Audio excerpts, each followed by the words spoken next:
పూర్తి వివరాలకు చదవండి రేపటి అక్షర శిల్పం దినపత్రికలో.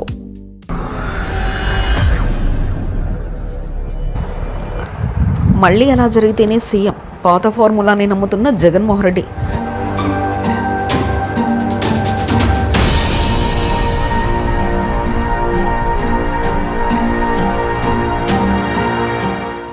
మళ్ళీ జైలుకి వెళ్తేనే ఆదరణ పెరుగుతుందని ఇప్పటికీ ఆ ఊహల్లో జగన్మోహన్ రెడ్డి టీం.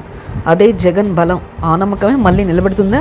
రాజకీయంగా జైలు జీవితానికి రాజకీయాల్లో అధికారంలో రావడానికి ఏదో ఒక లింక్ ఉన్నట్లు ఎప్పుడు కనిపిస్తోంది. పెద్ద పెద్ద నాయకులందరూ కూడా జైలుకి వెళ్ళిన తర్వాతే సీఎంలు అయ్యారు. అటు తెలంగాణ రాష్ట్రాల్లోనే కావచ్చు, ఇతర తమిళనాడు, బెంగళూరు వంటి దక్షిణ రాష్ట్రాల్లో కావచ్చు, యావత్ దేశ రాజకీయాల్లో ఇదే కనిపిస్తుందట. ఖచ్చితంగా అన్ని సందర్భాల్లోనూ రాజకీయ పార్టీలు అధికారంలోకి వచ్చి ప్రతిపక్షాల మీద దండయాత్ర చేస్తున్న సందర్భంలో మాత్రమే అటు ప్రతిపక్షం అధికార పక్షంలోకి వస్తుంది. ఇది అనాదిగా వస్తున్న ఆచారం. ఈ రోజుతో ఇది అయిపోలేదు. దశాబ్దాల కాంగ్రెస్ పార్టీ నుంచి ప్రస్తుతం ఉన్న ప్రాంతీయ పార్టీల వరకు అన్ని పార్టీల్లోనూ ఇదే కనిపిస్తుంది. ఇటు తెలుగు రాష్ట్రాల్లోనూ ఆంధ్రప్రదేశ్లోని ఈ ఫార్ములా బాగానే వర్కౌట్ అయింది. అవిభాజ్య ఆంధ్రప్రదేశ్లో ఎప్పట్లో ఎన్నో అరెస్టుల తర్వాత ప్రతిపక్ష నేతలందరూ కూడా అధికార పక్షంలోకి వచ్చారు. అలాంటి వారిలో ఒక ఎగ్జాంపుల్ మాత్రం వైసీపీ అధినేత జగన్మోహన్ రెడ్డిగా చెప్పాలి. ఆయన 18 నెలల పాటు జైలు జీవితం అనుభవించి ఎన్నో ఒడిదుడుకుల్ని, కష్టాలను ఎదుర్కొని పూర్తిగా భూస్థమితం అయిపోయిన పార్టీని తిరిగి అధికారంలోకి తెచ్చారు. దాదాపు అప్పట్లోనే 150 వరకు నియోజకవర్గాల్లో గెలిచి టాప్ అనిపించారు. 5 ఏళ్ల పాలనలో సంక్షేమ పథకాలతో ఆయన ఎవర్గ్రీన్ అనిపించుకున్నారు. ఆ తర్వాత ఎన్నో కనిపించాయి. అయినప్పటికీ అరెస్టు కారణంగానే ఇది జరిగిందని అంతా నమ్మే పరిస్థితి వచ్చింది. ఇక ప్రస్తుతం వైసీపీ అధినేత వైఎస్ జగన్ పట్ల ప్రజల్లో నమ్మకం సడలలేదు. ముఖ్యంగా జగన్ ఓ విషయంలో మాత్రం సక్సెస్ అయ్యారు. తాను మాట ఇస్తే ఖచ్చితంగా అమలు చేస్తానన్న నమ్మకాన్ని అయితే జనంలోకి బలంగా తీసుకెళ్లగలిగారు. అదే జగన్కు ప్లస్ పాయింట్. మిగిలిన విషయాల్లోనూ పరిపాలనలోనూ ప్రజలకు అందుబాటులో అనేక విమర్శలు ఉన్నప్పటికీ సాధారణ ప్రజలు మాత్రం జగన్ వైపు చూడడానికి ఇచ్చిన మాటను తప్పడన్న విశ్వాసాన్ని నెలకొల్పడంలో గత 5 ఏళ్ల ప్రభుత్వ హయాంలో జగన్ సక్సెస్ అయ్యారనే చెప్పాలి.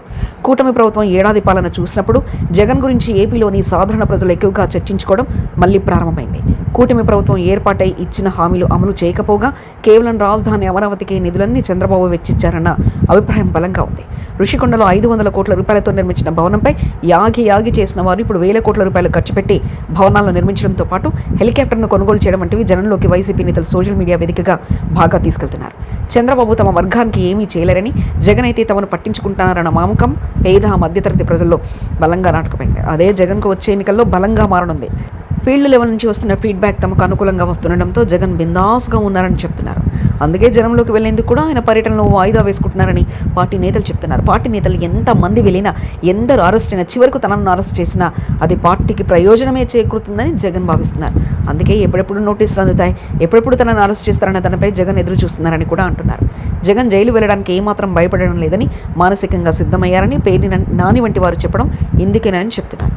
జగన్ జిల్లా పర్యటనలు కూడా జైలుకు వెళ్ళిన తర్వాత చేస్తే మరింత హైప్ పెరుగుతుందని ఆగారంటున్నారు.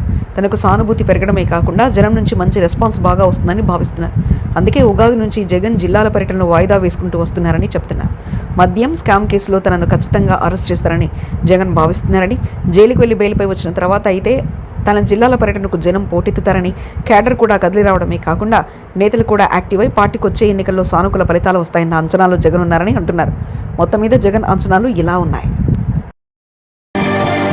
మరిన్ని కథనాల కోసం సబ్స్క్రైబ్ చేసుకోండి మీ అక్షర శిల్పం. పూర్తి వివరాలకు చదవండి రేపటి అక్షర శిల్పం దినపత్రికలో.